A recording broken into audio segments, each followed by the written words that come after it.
वोक audio में स्वागत करता हूं मैं आपका दोस्त ब्रजेश। और दोस्तों, मैं लेकर आया हूं आपके लिए अजीश नायर का लिखा हुआ खूबसूरत उपन्यास फकीरा।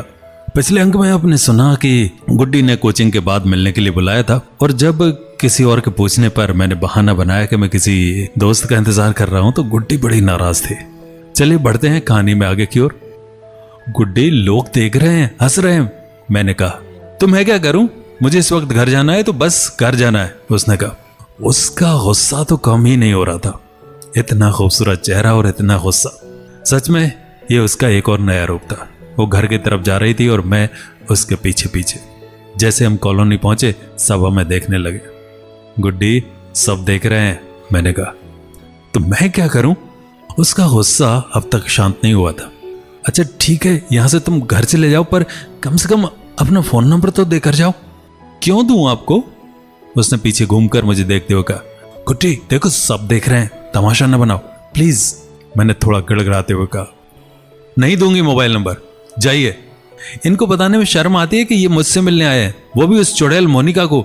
मुंह बनाते हुए उसने कहा। वो इस तरह मुंह बनाकर बोले कि मुझे हंसी आने लगी। चुड़ैल मोनिका? वो तुम्हारी सहेली है? मैंने कहा, भाड़ में जाए वो, पता नहीं कहां कहां घूमती रहती है, चुड़ैल कहीं की। मैं तो बस जा रही हूं और नहीं मिलना आपसे, ये बोलकर वो चले गए। मैं परेशान था, समझ नहीं आ रहा था कि क्या करूं। मैं सीधे ललन भैया के पास चला गया। ललन भैया ने एक कप चाय दी और बोले, तो ये है वो मोहतरमा। जी भैया, मैंने कहा। दिक्कत क्या है? ललन भैया ने पूछा। मैंने सब कुछ बता दिया कि वो क्यों मुझसे गुस्सा है। ललन भैया ने बड़े ध्यान से ये सब सुना। उसके बाद वो सोचने लगे। छोटू? हाँ भैया। इसकी कोई सहेली है क्या? ललन भैया ने पूछा। हाँ, मुस्कान है ना, मैंने कहा। एक काम कर, तू मुस्कान के घर जा और मुस्कान को बोल कि गुड्डी को अपने घर बुलाए। पर क्यों भैया? मैंने पूछा। अरे उससे बात करने के लिए, भैया ने कहा। प्यार करता है उससे? भैया ने गंभीरता से पूछा। मैं चुप था, क्या बोलूं समझ नहीं आ रहा था। अरे बोल, प्यार करता है या नहीं? ललन भैया ने फिर पूछा। इस बार मैं खुद को रोक नहीं पाया। बहुत प्यार करता हूं भैया, पर गुड्डी को खोने से डर लगता है। पता नहीं कि उसे हासिल कर पाऊंगा या नहीं।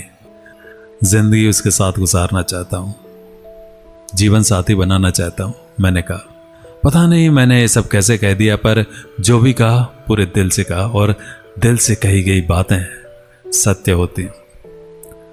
हाँ तो बस बोल दे कि तू उससे प्यार कर, ललन भैया ने कहा। भैया आज इतनी जल्दी? मैंने हैरानी से पूछा। बेटा, प्यार मोहब्बत की लाइन में बहुत कंपटीशन है। आजकल लोगों को नौकरी मिल जाती है पर ढंग की छोकरी नहीं मिलती। बेटा निकल, अब यही मौका है। मैं घर आ गया। यही सोच रहा था कि किस तरह मुस्कान के घर जाऊं। उसके घर वाले क्या सोचेंगे, पर जाना जरूरी था। मुझे गुड्डी से किसी भी हालत में मिलना था। बस यही सोच रहा था कि उससे कैसे कहूं कि मैं उससे प्यार करता हूं। पता नहीं कह पाऊंगा या नहीं, चाहे मैं उससे कहूं या नहीं, पर उससे मिलना बहुत जरूरी था। कम से कम आज के लिए उससे माफी मांग सकूं। बेटा कॉफी पी ले, अम्मा ने कॉफी ला कर दी। अम्मा, मैं मुस्कान के घर जा रही हूं, रिया ने अपने कमरे से बाहर आते हुए कहा। क्यों क्यों जा रही हो? मैंने हड़बड़ा कर पूछा। भैया एक सवाल नहीं बन रहा है, पूछने जाना है, रिया ने उत्तर दिया। मैं बता दूंगा, कहीं जाने की जरूरत नहीं, मैंने कहा। आपका गणित तो माशाल्लाह जग जाहिर है, रिया ने मुझे ताना मारते हुए कहा। बोला ना कि मैं बता दूंगा, मैं बाहर जा रहा हूं, वहां से आकर बता दूंगा, मैंने कठोरता से कहा और कॉफी पीकर बाहर निकल गया। जैसे ही मैं मुस्कान के घर के करीब पहुंचा, मैंने देखा कि मुस्कान बाहर खड़ी है, शायद किसी से बातें कर रही थी। मैं उसके घर के दरवाजे के पास गया और वहां खड़ा हो गया। मुस्कान समझ गई थी कि मैं उसके घर ही आया हूं। भैया अंदर आई, मुस्कान ने कहा। मैं घर के अंदर चला गया और सोफे पर बैठ गया। रानी क्या कर रही है? मैंने यूं ही पूछा। वो पढ़ रही है, उसने कहा। चाचा जी और चाची जी कहाँ हैं? फिर मैंने एक प्रश्न पूछा।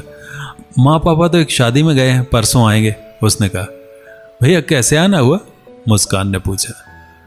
अब मैं यही सोच रहा था कि किस तरह इससे मदद मांगू। लज्जा भी आ रही थी।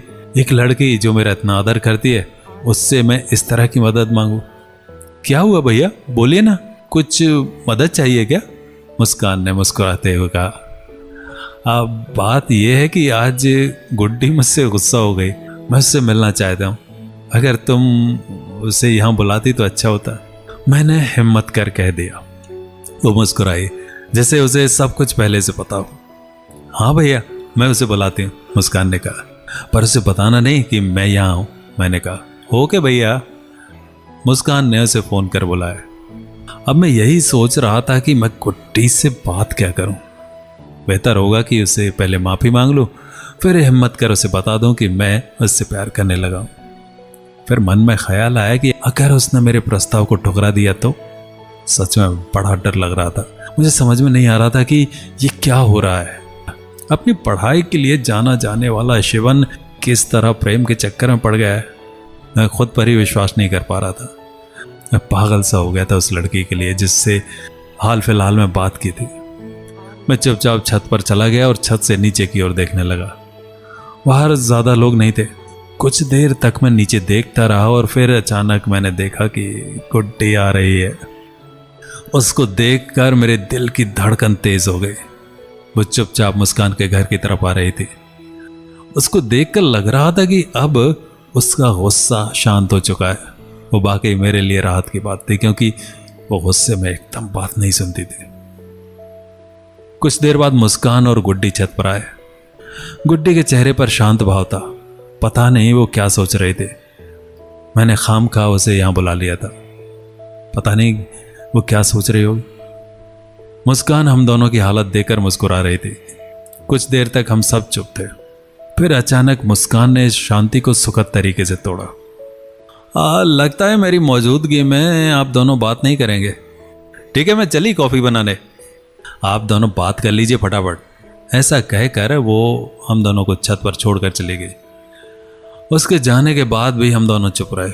मैं उसे देखता रहा और वो नजरें झुकाकर खड़ी रही। मैं कैसे अपनी बात कहूं समझ नहीं आ रहा था। बड़ी हिचकिचाहट हो रही थी।